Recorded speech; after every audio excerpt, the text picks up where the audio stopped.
Well, Scorpio, February 2025, it's come around pretty quickly. Welcome to the new year again.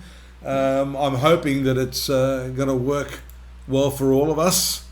Here you see, as the month commences, this powerful configuration of planets in your fifth house, love affairs, creativity, children, a lot of energy here.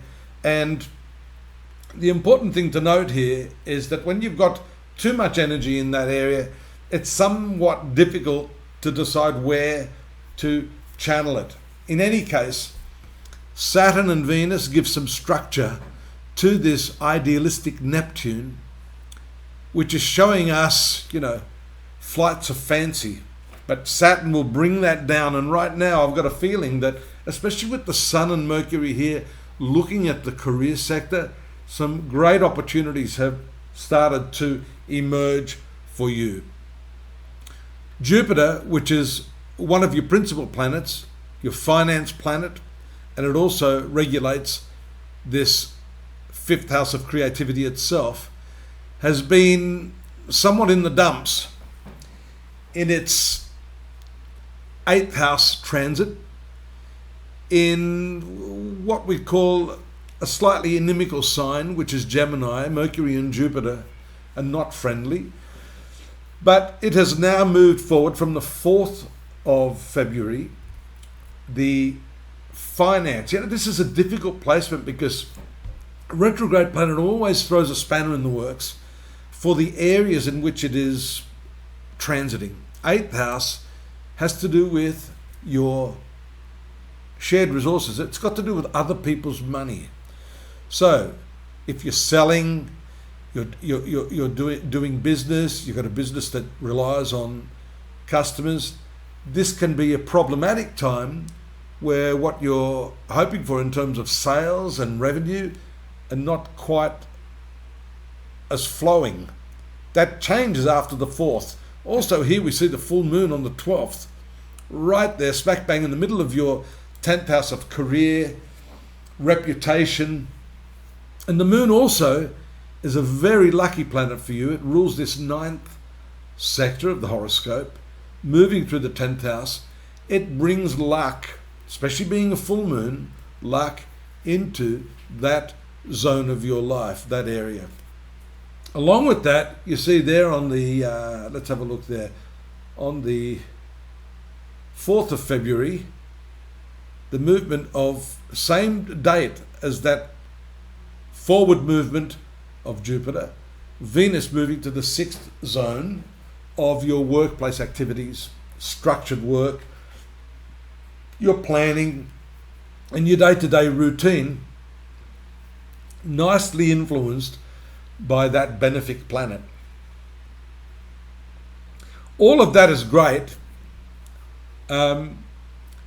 but what you've got still here is this other factor I haven't talked about. That's one of your major ruling planets, Mars, along with Pluto. It rules Scorpio, retrograde up until the very last day of the month.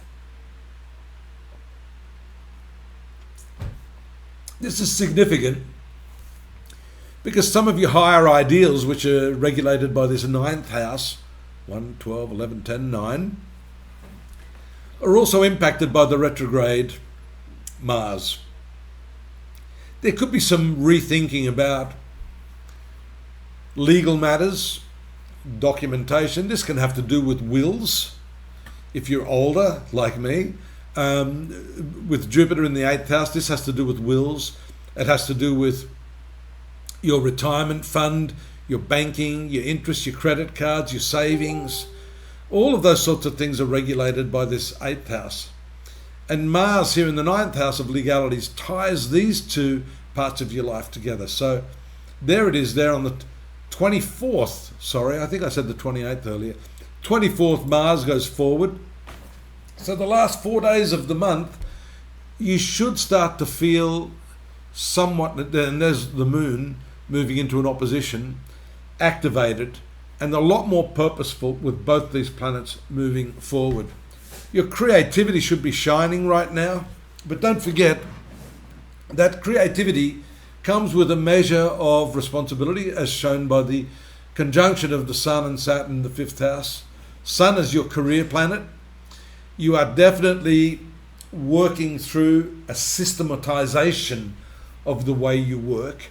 You're starting to see that there are modes of work that you may have avoided before. This could be, if you're a technophobe, you've got this North Node, or what's called Rahu, in the 5th house with Mercury and Saturn, showing that you can structure your work.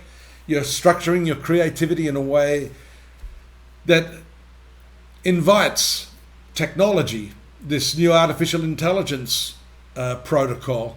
These are ways that you can become more responsible, get a hell of a lot more work done, that's for sure, and really make sure that you're optimizing and maximizing your input. I went a little bit over there, it's 2nd of March, but I think the point's taken. If you want to find out more though, please pop on over, follow the links to astrology.com.au. We've got the Chinese New Year horoscopes there as well, which I think you're going to enjoy. A whole lot of specials if you want to get some more personalized readings in our store. Follow the links for that. I'm here if you want to have a face-to-face. There's no substitute for having an astrologer look at the time and the place you're born and giving you the real lowdown on what's going on in your life long term, what your karmic challenges are. And I'm here to help you with that. Don't forget to subscribe. We need your subscription and we need you here next month. See you then. Over and out. Take care. Bye-bye.